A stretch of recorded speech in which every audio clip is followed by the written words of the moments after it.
Halo kofriend, perhatikan senyawa alkana berikut.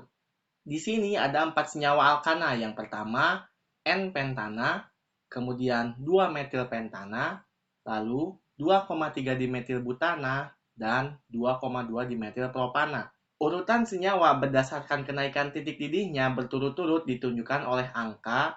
Sebelumnya, perlu kofriend ketahui, untuk menentukan titik didih alkana, yang pertama harus diperhatikan adalah MR senyawanya. Senyawa yang mempunyai MR tinggi akan membutuhkan energi yang lebih besar untuk memutuskan ikatan-ikatannya. Sehingga semakin tinggi MR, maka titik didihnya akan semakin tinggi. Kita hitung MR untuk senyawa N-pentana, MR-nya sama dengan 72. Kemudian untuk senyawa 2-metilpentana, MR-nya sama dengan 86. Lalu 2,3 dimetilbutana, MR-nya sama dengan 86. Dan untuk senyawa 2,2 dimetilpropana, MR-nya sama dengan 72. Berarti senyawa yang mempunyai MR 86 titik didihnya lebih tinggi karena MR-nya lebih besar daripada senyawa dengan MR 72.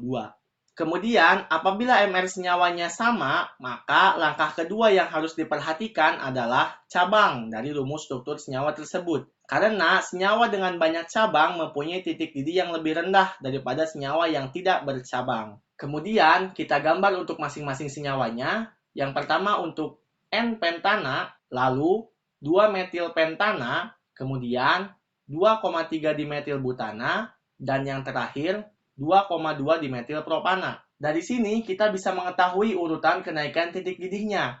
Senyawa yang mempunyai titik didih paling rendah adalah senyawa 4 karena MR-nya kecil yaitu 72 serta mempunyai 2 cabang. Kemudian senyawa 1 karena dia mempunyai MR yang sama yaitu 72 tapi tidak bercabang. Senyawa selanjutnya adalah senyawa 3. Senyawa 3 mempunyai MR yang lebih besar dari senyawa 1 dan 4 dan mempunyai MR yang sama dengan senyawa 2. Namun, senyawa 3 mempunyai cabang lebih banyak dari senyawa 2. Maka dari itu, titik didihnya lebih rendah dibandingkan senyawa 2. Maka, urutan kenaikan titik didihnya adalah 4, 1, 3, 2. Sampai jumpa di pertanyaan berikutnya.